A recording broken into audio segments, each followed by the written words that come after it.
غسل کے دوران مدینے کی ایک عورت نے مردہ عورت کی ران پر ہاتھ رکھتے ہوئے یہ الفاظ کہے کہ اس عورت کے فلاں مرد کے ساتھ ناجائز تعلقات تھے۔ بس یہ بات کہنا تھا کہ اللہ تعالیٰ نے اپنی ڈھیل دی ہوئی رسی کھینچ دی۔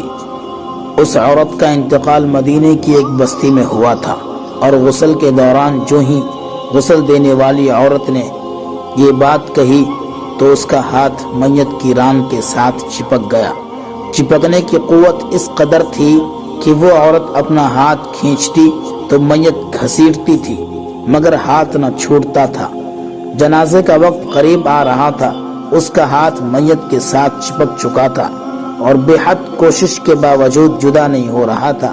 تمام عورتوں نے اس کے ہاتھ کو پکڑ کر کھینچا مروڑا، غرض جو ممکن تھا کیا، مگر سب بے سود رہا۔ دن گزرا، رات ہوئی، دوسرا دن گزرا، پھر رات ہوئی، سب ویسا ہی تھا۔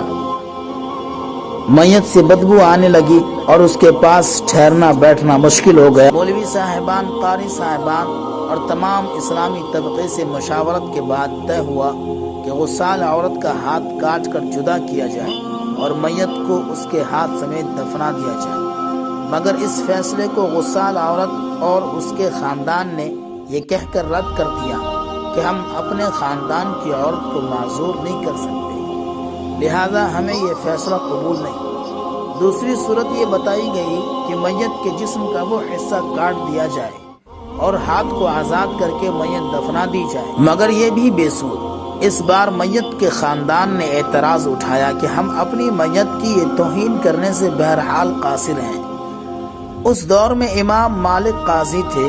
بات امام مالک تک پہنچائی گئی کہ اس کیس کا فیصلہ کیا جائے۔ امام مالک اس گھر پہنچے اور صورتحال بھانپ کر غسال عورت سے سوال کیا، اے عورت، کیا تم نے غسل کے دوران اس میت کے بارے میں کوئی بات کہی؟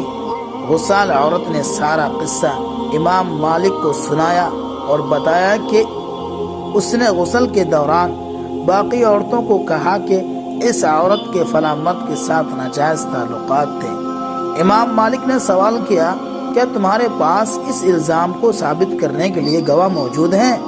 عورت نے جواب دیا، اس کے پاس گواہ موجود نہیں۔ امام مالک نے پھر پوچھا، کیا اس عورت نے اپنی زندگی میں تم سے اس بات کا تذکرہ کیا؟ جواب آیا نہیں۔ امام مالک نے فوری حکم صادر کیا کہ اس غسال عورت نے چونکہ میت پر تہمت لگائی ہے، لہذا اس کو حد مقررہ کے مطابق 80 کوڑے لگائے جائیں۔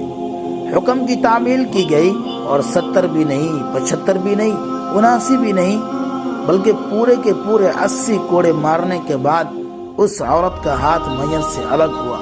آج لوگ تہمت لگاتے وقت ذرا بھی نہیں سوچتے، استغفر اللہ۔